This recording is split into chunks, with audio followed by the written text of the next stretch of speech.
மெயினா அண்ணாமலை அப்பா கிட்டயாவது உண்மைய சொல்லியிருக்கணும் அப்படின்னு நினைக்கிறவங்க மறக்காம நம்ம வீடியோக்கு லைக் பண்ணிக்கோங்க. இப்போ உண்மை எல்லாருக்குமே தெரிஞ்சிருச்சு. சத்யா பாஸ் பண்ணதுக்கு சாப்பாடு பொங்குனாங்க இல்லையா? அந்த விருந்து சீதாவோட கல்யாண விருந்தா மாறிடுச்சு. இப்போ நம்ம சந்திராமாவ மத்த எல்லாருமே சமாதானப்படுத்திடுறாங்க. சரி கல்யாணம் தான் பண்ணிக்கிட்டாங்கல்ல, இருக்கட்டும்க்கா நீ வீட்டுக்குள்ள சேர்த்துக்கோ. சீதா ரொம்ப நல்ல பொண்ணு, நல்ல பையனை தான் தேர்ந்தெடுத்திருப்பா அப்படின்ற மாதிரி சொல்லிடுறாங்க. அதுவும் மீனாவே கல்யாணம் பண்ணி வச்சிருக்கானா நல்ல பையனை தான் பார்த்து முடிச்சு வச்சிருப்பா அப்படின்ற மாதிரி சொல்லிடுறாங்க. இது ஒரு பக்கம் நடந்துட்டு இருக்க. ஏன்னா ஏற்கனவே மீனாவுக்கு எல்லாருமே அட்வைஸ் பண்ணியிருப்பாங்க. நல்ல கவர்மெண்ட் உத்தியோகம் மாப்பிள்ளை நல்ல மாப்பிள்ளை தான் நீங்கள் முடிச்சு வச்சிருன்னு சொல்லியிருப்பாங்க. அதனாலேயே வந்துட்டு எல்லாருமே வந்து மீனாவுக்கு தான் சப்போர்ட் பண்ணிட்டு இருக்கிறாங்க.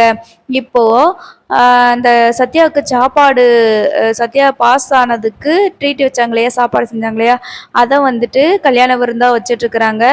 சாப்பாடு ரெடியானது ஆயிடுச்சு, எல்லாருமே கல்யாண விருந்து சாப்பிடலாம் அப்படின்னு சொல்லிட்டு கல்யாண விருந்து மாதிரி சாப்பிட்டுட்டு இருக்கிறாங்க.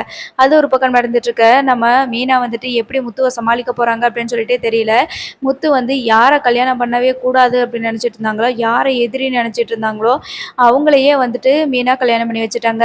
என்னதான் இருந்தாலும் மீனா வந்துட்டு முத்துக்கிட்ட சம்மதம் வாங்கியிருக்கணும். ஏன் அருணே கூட என்ன மாதிரி ஏதாவது ஒரு விஷயங்கள் பண்ணி அவரோட மனசை, அதாவது முத்துவோட மனசை மாற்றிருக்கணும். ஏன்னா அருணுமே நிறைய தப்பு பண்ணியிருக்கிறார் இல்லையா, மனசை மாற்றி கூட கல்யாணம் பண்ணியிருந்திருக்கலாம். அதுக்கப்புறமா இந்த விஷயம் அண்ணாமலை அப்பா வரைக்கும் போகுது. என்னவான்னு இப்படி அவசரப்பட்டு பண்ணிட்ட அப்படின்ற மாதிரி சொல்ல, விஜயாவுக்கு இதுதான் சான்ஸ்ன்னு சொல்லிட்டு ரவிக்கே இவ கூட்டிட்டு போய் கல்யாணம் முடிச்சு வச்சவ சொந்த தங்கச்சிக்கு முடிச்சு வைக்காமலா இருப்பா, இவ எல்லா வேலையும் பாப்பா, இன்னும் யாரெல்லாம் கல்யாணம் பண்ணி வைக்க போறாளோ இவ தலைமையில அப்படின்ற மாதிரி விஜயாக்கு என்னென்ன டைலாக் வருமோ எல்லாமே பேசிடுறாங்க.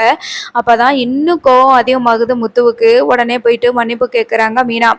இருந்தாலும் அண்ணாமலை அப்பா வந்து சொல்றாங்க, என்கிட்டயாவது ஒரு வார்த்தை சொல்லியிருக்கலாம்லம்மா அப்படின்னு சொல்றாங்க.